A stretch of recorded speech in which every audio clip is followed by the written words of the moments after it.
Tomorrow night, CNN anchor and chief political correspondent Dana Bash sits down with Barry Manilow for Being Barry Manilow. They discuss his career, his music, and his new musical, Harmony, which he created with longtime collaborator Bruce Sussman. It is a true story set in Nazi Germany, but it has relevance right now that is unmistakable. Here's a preview. These 6 brilliantly talented young men not only found musical harmony, but they found personal harmony. Even in their relationships, a Jewish fella marries a Gentile woman, a Gentile member of the group marries a Jewish woman. It was harmonious in every way, standing in stark contrast to what was happening in the world around them.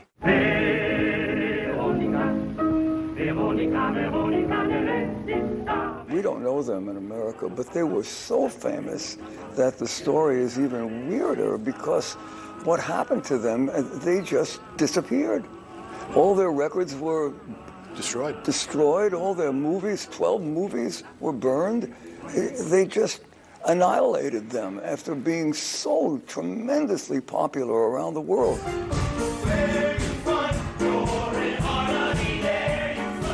Harmony's relevance now is chilling. With war raging in Ukraine, innocent lives disrupted by hate. Doing this musical now, with everything going on, not just in the world, but with anti-Semitism on the rise. Unprecedented new levels of anti-Semitism, yeah. I think one of the many joys about doing this show now is that it seems to be resonating more than ever. And that's remarkable that after everything we've been through, that it's landing at this time. But it sounds very current. It sounds very current. Joining us now is the host of CNN's Being series, Dana Bash. And Dana, I feel like you made this special just for me, so thank you. You're welcome. Thank you very much for this. Listen, I mean, Barry Manilow says this feels very current. This show he's doing feels very current. I mean, sadly current. Sadly current.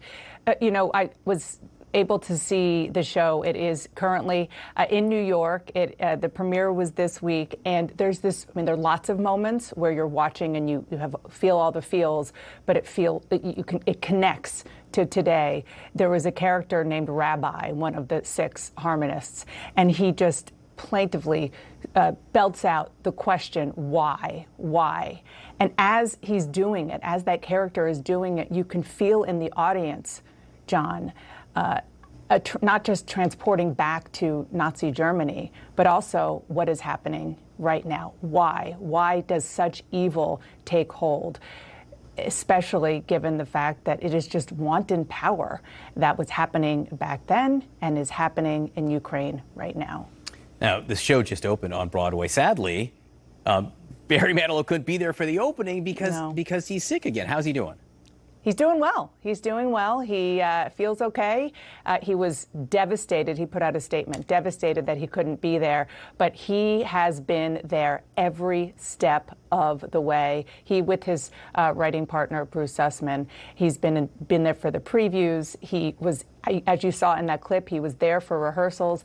And that is one thing I learned about our musical hero, Barry Manilow, is that he does not rest on his laurels. Whether it was this musical or his show, which is record-breaking in Las Vegas, he is there every single day working on the lighting, working on the choreography, working on the arrangement still of the music that, in this case, in the case of the musical, he began to write 25 years ago. The pop songs, of course, he wrote 5 decades ago. You know, it's so interesting. What I take from some of the clips I've seen of your show also is he talks about it hasn't always been easy to be Barry Manilow. And I used to carry, honestly, this is true, I used to carry a quote from Barry Manilow in my wallet because he did an interview in the early 90s. And the exact quote was, "No one was more surprised than me to find out I wasn't hip." Basically, it was Barry Manilow admitting that when people told him that there were those who didn't think he was, you know, legitimately talented and a star, that somehow he was corny, he was surprised that people felt that way at one point. And to me, it just was sort of a life lesson. Like, you know, live your life. Don't care what people say. I didn't know that about you. That's fascinating that you had that quote in your wallet. And it is one of the themes throughout our discussions, which is, I'm just a regular guy. He said that to me because, so what's it like to be as famous as you are? And he said to me at one point, am I famous? And I said, yeah, you're kind of famous. But on the note of the critics, way back when, they were very tough on him. And he said that, you can say, I don't read the reviews, but he did. And it took a while to get over it. And it certainly helped that the critics came along. They came along to where his fans were, to where the public was, and that they understood and understand who he is. And I will just say about this show, Harmony, even though he's had all of this success, this is, he said, his proudest achievement. And John, when you go see this show, you will understand why. Dana Bash, thank you very much for this. Being Barry Manilow airs this Saturday at 11 p.m. Eastern and 8 p.m. Pacific on CNN. Watch or set your DVR. Dana, thank you.